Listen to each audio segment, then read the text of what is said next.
pero es jueves y eso significa que hoy nos visita Raquel Tosté. Buenos días, y para empezar creo, Raquel, que nos vamos a fijar quizás en esas mujeres que esperaron durante mucho tiempo el regreso de sus maridos cuando se fueron allá a las Américas, ¿no? Exacto, en ocasiones toda la vida, porque nunca regresaron y nunca se supo nada de ellos. Y esto es lo que recoge con la migración a Cuba, precisamente Iris Carballo en su documental Mujeres de Sal, Hombres de Humo. Es un documental que ya está recorriendo las islas desde hace tiempo. Ella estuvo con nosotros en Canarias Escultura, pero es que ha pasado una cosa maravillosa, Estíbaliz, y es que a través de este documental se han podido unir dos familias que estaban, bueno, separadas por diferentes cosas, habían perdido el contacto, y ha sido Iris la que, trayendo esa carta de Cuba, la ha podido entregar a una familia en Tenerife, y se han puesto cara, se han puesto rostro por primera vez. Bueno, ha sido muy emotivo, así que lo mejor es que nos lo cuenten sus protagonistas. Vean.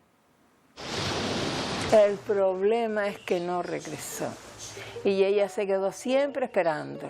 El objetivo del documental es dar voz a las mujeres y familias que se quedaron en Canarias viviendo las consecuencias de la emigración masculina a Cuba. En una de las entrevistas, una de las mujeres pues empieza a contarme la historia de que su padre era natural de Los Realejos, había dejado en Los Realejos a su mujer y a su hijo, había emigrado para Cuba y ahí había hecho otra familia. Se habían estado carteando con la familia de Los Realejos, con la prima de este hermano que estaba allá.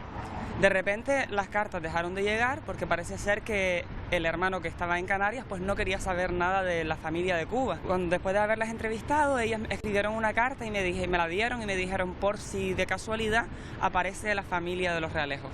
Y sí, la familia apareció. Iris pudo entregar la carta tras la proyección del documental en el municipio tinerfeño. Era un hermano de mi bisabuela, abuela de mi madre, que fue a Cuba.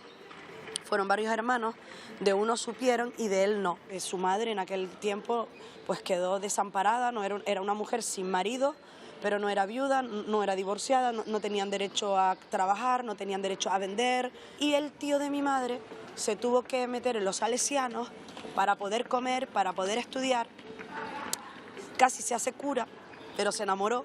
Aquella fue una infancia tan dura que le dijo a su familia que no quería saber nada de lo ocurrido en Cuba. Y mi madre, por respeto y porque la bola que ella no se fuese cada vez haciendo más grande, pues un poco fuimos dejando en el olvido aquellas cartas. Y cuando nos sentamos yo y mi madre en el documental, le pudimos, claro, las reconocimos por los nombres y vimos sus caras por primera vez. Pero no solo eso, sino vimos la cara de mi bisabuela en el documental, la cara de su hermano, o sea, fue muy emocionante. Es la primera vez en el documental que se logran unir dos historias de las dos orillas. Creo que es importante para esta sanación de la memoria emocional que se escuche qué fue lo que pasó con el emigrante que no regresó.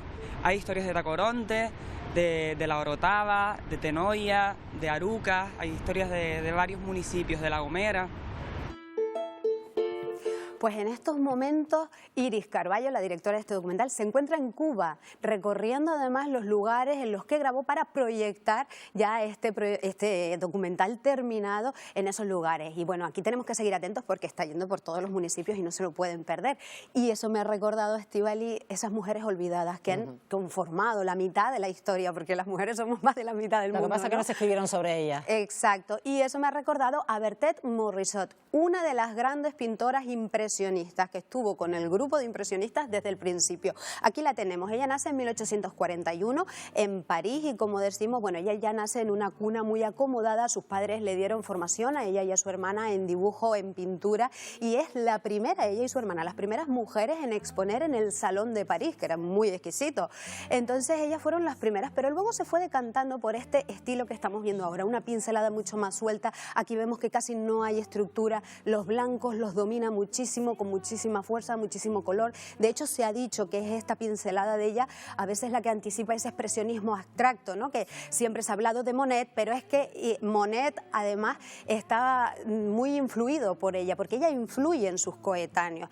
Ella, al ser mujer, no podía ir, digamos, a las tertulias, ni a los cafés, ni a los cabarets, así que hacía las reuniones en su propia casa. Hubo 8 exposiciones de los impresionistas, desde 1874 hasta 1886. Solo faltó a una, Estíbaliz. Seguro que sabes por qué. Seguramente porque tuvo que ser madre y tuvo que dejar quizás ese momento, ¿no? No sabemos si estaba, si había dado a luz recientemente o la niña tenía algo, pero fue la única que se perdió. Estuvo en las 8 exposiciones impresionistas y sin embargo no pasó a los libros de historia, y no solo ella, ¿eh? Y no solo ella. Al haber estado tan integrada en ese círculo, ¿no? Por lo que estamos conociendo por ti. Muy integrada desde el principio, ya te digo, los impresionistas, sus coetáneos y demás, la valoraban muchísimo. Yo había elegido una obra para hablar hoy, sobre todo de una que es muy representativa por lo que estábamos diciendo, y se trata de La cuna, la vamos a ver ahora. La cuna ya representa un momento en el que su hermana Edna, aquí está, esta es su hermana Edna cuando tiene a su bebé, y resulta que Edna había tenido la misma formación que ella y era una gran artista, pero ¿qué pasó? Bueno, miren el dominio de los blancos, cómo esa mano aparta lo que es las transparencias, y además hay una cosa muy importante que la separa del resto de impresionistas, y es que ella sí usa el negro. Los impresionistas usan el azul Prusia porque dicen que el negro cuando da la luz no existe en la naturaleza. Ella lo va a combinar negros y azules perfectamente, y además con un blanco de muchísimas notas de color, ¿no? Que nos hace como alusión a la hora del día. Pero ¿qué muestra ella aquí? Su hermana sí se aparta de su carrera artística cuando da luz, bueno, antes, cuando se casa.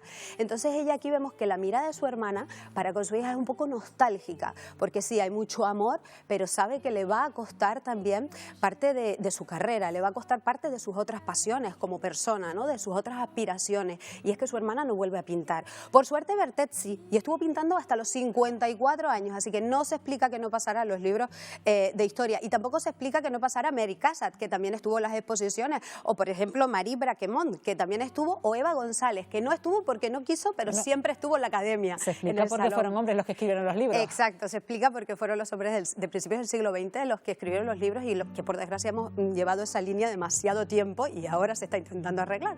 Pero bueno, ya lo saben, Bertet Morrison. A las demás las vamos a ir conociendo poco a poco, si te parece, para no verlas todas hoy, para darles el sitio que se merece a todas.